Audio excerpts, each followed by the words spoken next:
In today's video, we'll talk about some of the best picks for the month of September Season 29 and possibly the coming months as well. These heroes were chosen based on the official data from the developers, original server and advanced server updates, and also feedback from former and current Immortal players. These heroes were grouped according to their primary roles officially listed in the game, not the lanes nor areas they are ideally played in, and are not sorted according to how good they are, since a lot of them are equally effective. And finally, we'll also share some recommendations for each hero that will certainly help you gain more wins. If you want more content like this, be sure to leave a like, share, and if you haven't yet, subscribe to the channel. Also, if you want to become better on any role and lane, we suggest watching these videos. The links are on the description.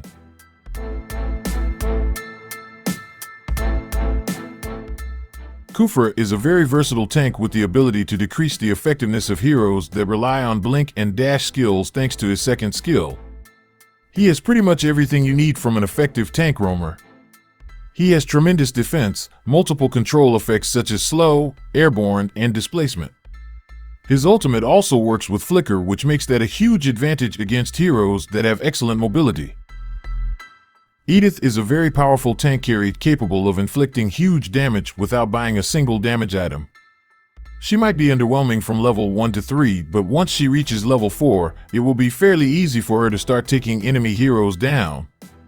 She is an excellent part of the team that can go toe-to-toe against most enemies and is equally useful in team fights thanks to her area of effect control skills. A lot of high mobility heroes have been thriving lately. Because of that, Franco's relevance skyrocketed as well. Franco is one of the best heroes when it comes to completely disabling nimble and speedy heroes because of his ultimate that inflicts suppression on his prey, a control effect that cannot be cleansed. Leslie is one of the best, if not the best, tank busters right now. She is the only hero that can deal critical true damage. This means her damage does not only bypass the target's defense, it is also greatly enhanced. To make matters worse for her targets, she also has ridiculous range and a remarkable second skill that keeps her away from melee attackers. Another good trait of Leslie is her ultimate's ability to sense enemies around the area, including those hiding in bushes. This makes it significantly more difficult for other heroes to gank her, unlike other marksmen who are easy targets since they lack the ability to scan the area around them. Claude, in my opinion, is very underrated. While it's true that his impact on the early game is close to insignificant, the moment he gets his 2 core items, which is pretty easy to achieve, his impact greatly shifts towards his team's favor. He's also one of the easiest marksmen to play with because of his blinking ability, AoE, and target locking capabilities. His impact in team fights is also amazing, especially against high HP targets. Bruno has been incredible. He is a marksman with tremendous critical damage output and is also capable of outplaying a lot of heroes easily thanks to his knockback effect, dashing ability, and stun effect. Not to mention that he is fairly easy to play since his attacks can lock onto his targets. Paquito is a very versatile hero that can dominate the jungle, the XP lane, and even the mid lane in some special strategies. He has excellent mobility and tremendous burst damage. Not to mention that his build path is pretty versatile and can be effective both as a full burst hero or a tanky bruiser. Mortis is a solid choice since he has a good balance between mobility, crowd control, damage resistance, control immunity, and damage. He also has a very dynamic build path, allowing him to be effective in different playstyles and roles. Terizla is another solid choice because of his decent range and damage. He is also a fighter that does not need too many damage items. In fact, he is more effective when played with at least 4 to 5 defensive items. In our opinion, Bloodlust Axe is the only damage item you need for him to be effective. And of course, let's not forget his excellent crowd control ability. Kadita has been very useful, especially when teamed up with heroes that focus more on control effects. She is capable of deleting almost any hero in a single combo, and can even leave a lot of tanks clinging onto their lives with desperation. She is one of the best mages when it comes to team fights and can be an integral part of the clashes regardless if it's during the early game or the late game. The only thing stopping Valentina from performing better are the players themselves who fail to copy the most ideal ultimates for the current situation they are in, but in the hands of someone capable, she can be one of the most troublesome heroes that can literally use her enemy's strengths against them by copying their ultimates. The only problem with Valentina is, she does not benefit so much from other heroes' ultimates, so picking heroes with ultimates that will not benefit her is a good way of countering her. You might want to avoid heroes like Valor, Gushan, and Popple and Koopa. Eve is a very good hero in team fights because of her tremendous range and outstanding damage output. She can really be a very useful ally and has the potential to shut down most lineups. Also, with the exception of suppression, Eve is immune to most control effects while channeling her ultimate.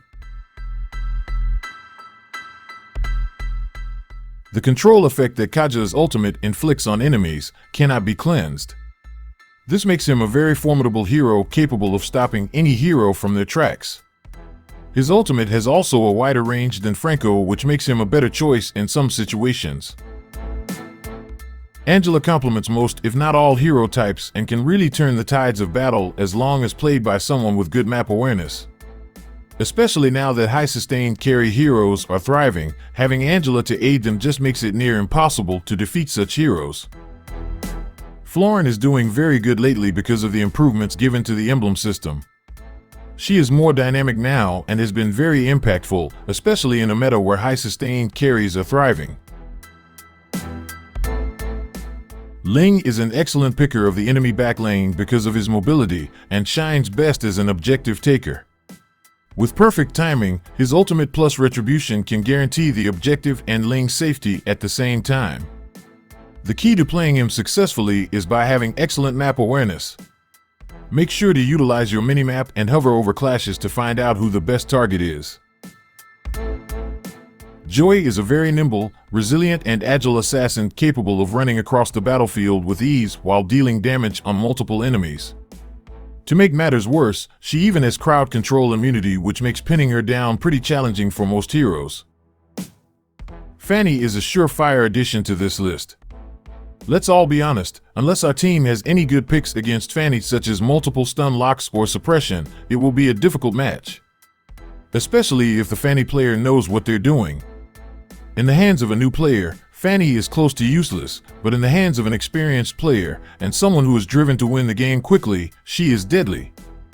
Her mobility is second to none, and is arguably one of the strongest, if not the strongest assassins during the early game. To make matters worse for her enemies, Fanny is also not too reliant on items, which means she can start killing enemies effectively as early as level 2.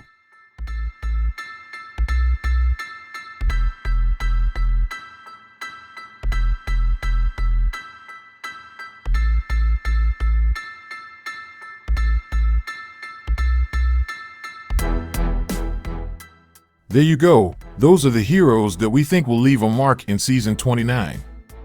What do you think? If you were to replace some of the heroes here, who would it be, and who would you replace it with?